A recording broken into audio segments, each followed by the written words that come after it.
Hello, welcome back to Tony's LPs R Us. This is Tony speaking. I have a nice little segment for you today. I was watching last night on a DVR show on FX called Snowfall, which is about the rise of crack in LA. Very gritty drama. Highly recommended. I think this is the sixth and final season. So if you haven't seen it yet, you've got a lot of catching up to do. But it's definitely a good show on FX. But the reason I'm bringing that up is on the title we usually play rhythm and blues and soul music from that era, and the episode was concluded with "War Spill the Wine," which really fit the tone of that particular episode, and just the lyrics hit home, the rhythms. So I thought, oh, that would be a good subject. So I started to look through my war collection, my Eric Burden and war collection.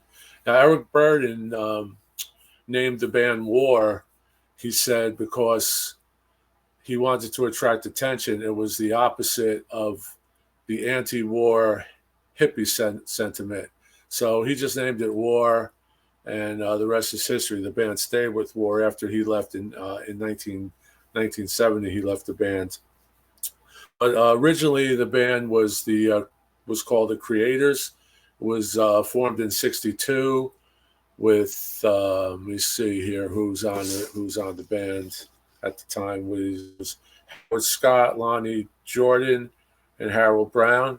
They formed the Creators in Long Beach, California, and they gelled into or morphed into the Night Shift, which backed up football player and singer, rhythm and blues singer Deacon Jones.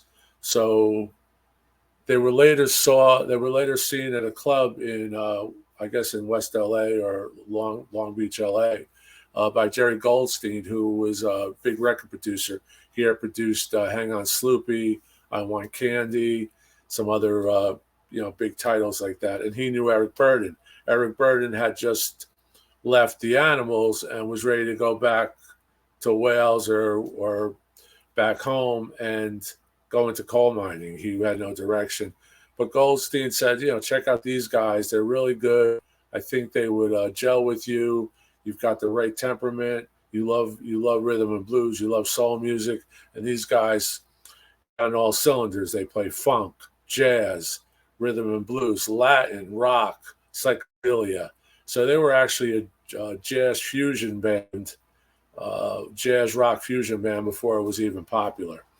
So that's how that came about. And in 1970, they recorded their first album, which was Eric Burden Declares War. And that's this here. This is a fantastic album. This has the hit song Spill the Wine, which is a perennial and basically paved the way for War to continue in the next few years with Eric Burden. So they did this album, War. This has some great stuff on it. I highly recommend this. This is a MGM pressing.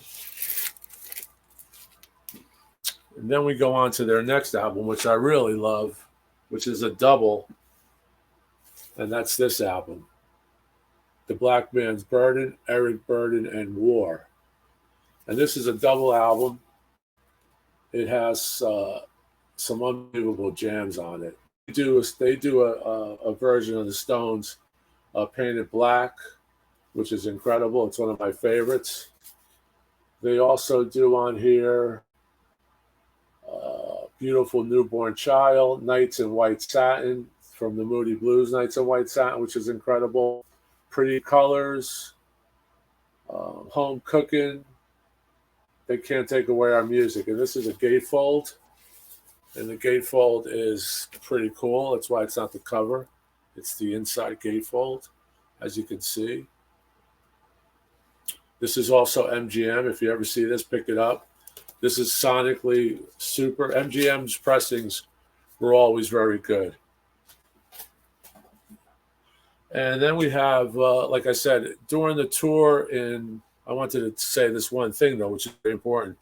During their first tour, They actually, in 1970, they toured and played at Ronnie Scott's in London.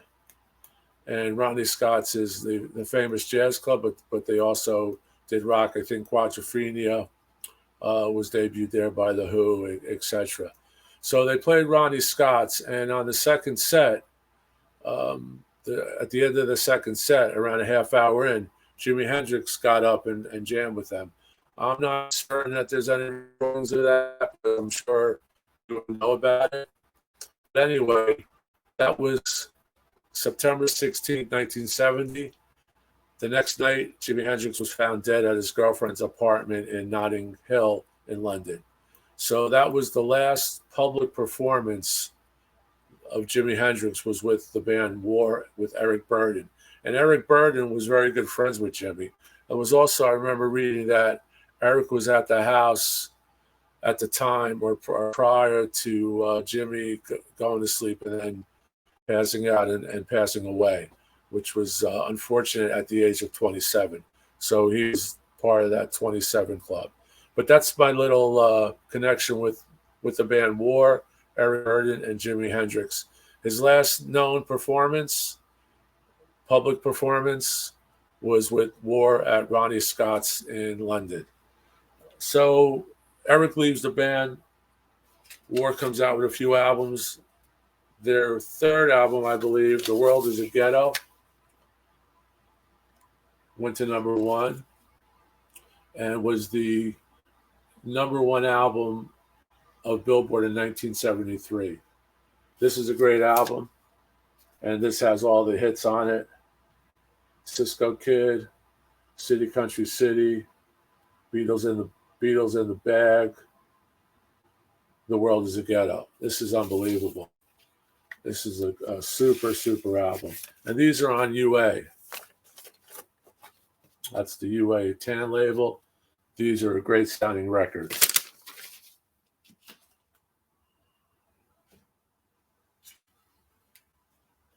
And the next album we have is Deliver the Word. That's still in the original shrink. This sold 2 million copies. Deliver the Word. And as you can see there,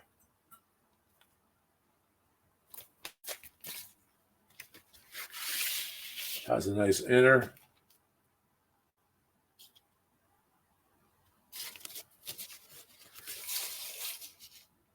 Tan UA.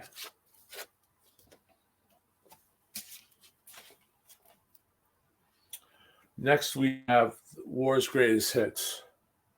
This went gold as well, probably more than gold by today's standards. And it had one new song called Summer, which was the only new track on here. This is a fantastic sounding album.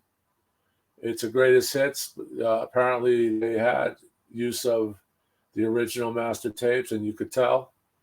So this is no slouch, but you do want to get the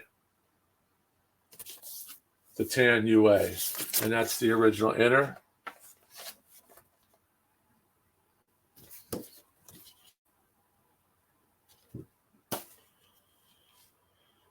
Here we have a compilation of War's hits before they became War, before they became famous, which is Love Is All Around. Goldstein released this after Eric left the band. And this has great liner notes. It actually explains, the liner notes actually tell the conception of the band, some of the highlights of the band, when they played Hyde Park, when they played Ronnie Scott's. They were the talk of the town. They were the toast of London. And this came out in 76. And it's pretty good. It has some different alternate versions of some hit songs. And it sounds pretty good. I like it. And this is on ABC, the ABC label, as you can see there.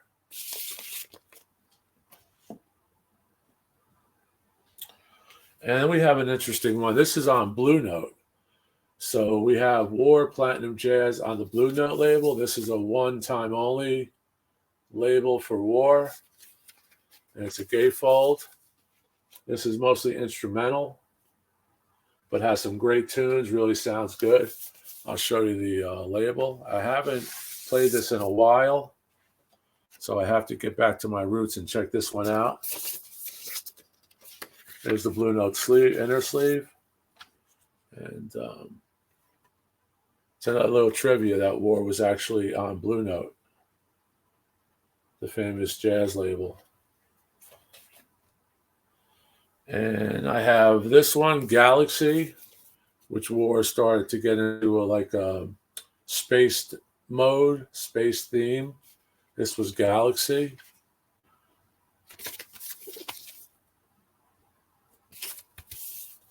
That's that there. And it has a hard inner with lyrics, credits. There's the band.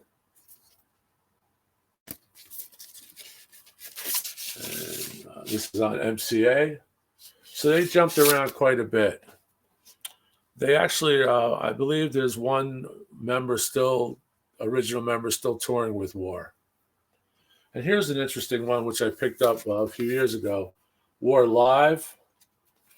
I'm not really sure of the sound quality on this. It seems a bit muddled. I have to give it another listen, but this has obviously their hits. And this is a live album on UA. They went back to UA somehow, and they jumped around. And this is a gatefold with pictures of the band in concert.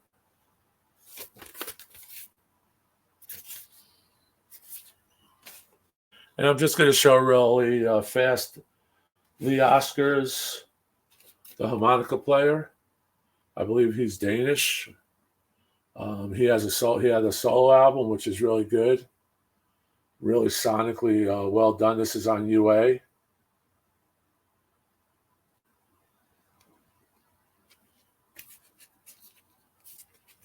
This is a top loader, a domestic top loader.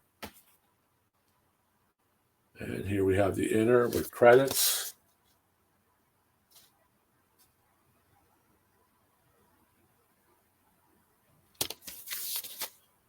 So there you have it, a little bit of War and some War trivia, which hopefully you learned something today. It was interesting to note that Hendrix played with War and unfortunately was dead the next day. As my feature on, usually I feature a OG pressing that I believe sounds super, has analog properties. Sonically, it's great. And I hope you guys have been able to test out some of those records and pick them up, or if you did, or if you have them, give them another listen on the table. But that's Power Station by the Power Station. This was recorded multiple locations. It was mixed at the Power Station, and that's in New York City. And this has a great version of T-Rex Bang a Gong. And this is an all-star band. Obviously, you know that. Robert Palmer, John Taylor, Tony Thompson, Andy Taylor, and Bernard Edwards. And that's the Power Station. Super record, one of my favorite records. Always go to this, and I usually play, of course, I play Bang a Gong. Just a fantastic album. Super sounding. That's the label that you want, which is the original custom label. And there you have it. So there's my little segment on War, some little trivia about Jimmy. And keep rocking. We're going to, if you can, please subscribe. If you like the video, hit like. We're trying to build our subscription. And that's about it. So keep rocking. I appreciate your time. I know there's a lot of good content on the internet. I watch a lot of my colleagues, my community video YouTubers, and it's always fun. So have a great weekend. Today's Friday, and I'll probably see you tomorrow anyway. I'll probably do a video.